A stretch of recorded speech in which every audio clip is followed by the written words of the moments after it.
Cette chose que vous ignorez peut-être sur Charles Aznavour, c'est l'un des derniers grands monuments de la chanson française. Charles Aznavour est mort dans la nuit du dimanche 30 septembre au lundi 1er octobre 2018, à l'âge de 94 ans, à son domicile dans les Alpilles, Bouches-du-Rhône.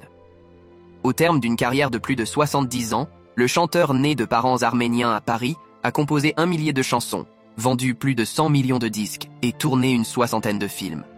Parmi les grands moments de sa carrière, il y a aussi des éléments plus ou moins connus du grand public. Voici 7 anecdotes sur sa vie. 1. Il a changé de nez sur les conseils d'Édith Piaf. Édith Piaf a eu du pif. Charles Aznavour s'est installé chez la chanteuse après une rencontre lors d'une émission de radio. Ce dernier lui écrit des chansons et l'accompagne lors de ses tournées, en tant que pianiste.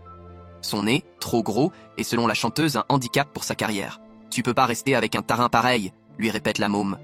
Le reste, c'est Aznavour qui le raconte, comme le relate Gala, Nouvelle Fenêtre. Nous étions à New York, et un soir, mon nez a été l'objet d'une discussion entre Eddie Constantine, et l'éditeur musical, Lou Levy. Ce dernier leur a dit qu'un de ses amis était un formidable chirurgien esthétique. 6 jours plus tard, je passais sur le billard. La nouvelle de mon opération a donné lieu à une soirée très arrosée, où nous avons enterré ma vie avec un gros nez. Il a été censuré à la radio pour des paroles trop provocantes. Cela peut en surprendre plus d'un, mais Charles Aznavour a fait scandale. Autre époque, autre mœurs, le chanteur a été censuré à 3 reprises par le comité d'écoute de la radio publique, rapporte France Inter. La première fois pour son titre « Après l'amour » qui raconte un couple encore au lit après avoir fait l'amour. Tu glisses tes doigts par ma chemise entr'ouverte et poses sur ma peau, la paume de ta main et les yeux mi-clos, nous restons sans dire un mot, susurre Charles Aznavour, beaucoup trop évocateur pour l'époque. 3. Il a hébergé Johnny Hallyday à ses débuts.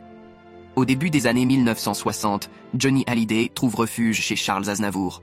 Pendant 2 ans, ce dernier héberge par intermittence l'idole des jeunes. Aznavour au piano, Hallyday à la guitare, les 2 hommes chantonnent ensemble. Je lui ai donné le conseil de dire qu'il n'avait pas été élevé dans un ranch, comme on le disait. Je lui ai aussi donné le conseil de faire son service militaire. Et je lui ai donné le conseil de chanter aussi des chansons pour des gens plus âgés. Confie-t-il dans l'émission Thé ou Café sur France 2 en janvier 2018. En 1961, Charles Aznavour écrit pour son protégé « Le tube retient la nuit ». 4. Il a inspiré Dr Dre et Eminem, mais pas seulement. La musique de Charles Aznavour a inspiré de nombreux artistes, à commencer par des rappeurs français et américains. Un petit coup d'œil sur le site Who Sampled permet de le constater. Ainsi, les premières notes de la chanson « Parce que tu crois » de 1966 a servi de base musicale au tube de Dr Dre et Eminem. What's the difference? Le rappeur français Sniper a choisi comme modèle la Mama pour écrire Aketo Solo. 5. Il a été l'invité du Muppet Show.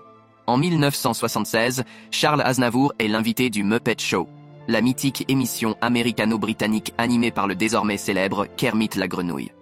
C'est autour du chanteur que tout l'épisode se joue. Un honneur pour un artiste français et un passage télé remarqué qui a fait des jaloux. Gilbert Bécaud, notamment, lui a demandé comment il avait fait pour se faire inviter.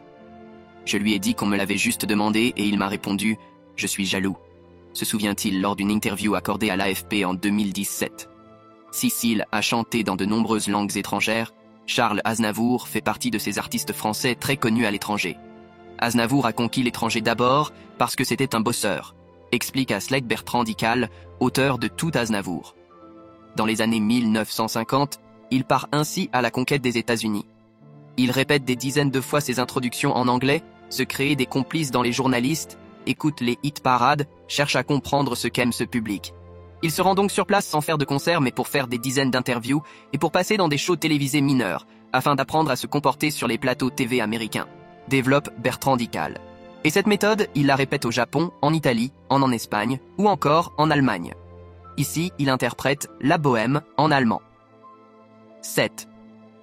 Un fait divers tragique lui a inspiré l'une de ses plus belles chansons. En 1969, Gabrielle Russier, 30 ans, est retrouvée inanimée dans son appartement après avoir ouvert le gaz. Elle est professeure de lycée dans le nord de Marseille et est au cœur d'un scandale qui bouscule la société française. Elle avait séduit Christian, un de ses élèves, alors âgé de 17 ans. Elle n'a pas supporté les poursuites judiciaires, le procès et la prison. Le destin de cette femme complètement détruite après un amour interdit inspire Aznavour, qui signe à partir de cette histoire l'une de ses plus belles chansons, Mourir d'aimer.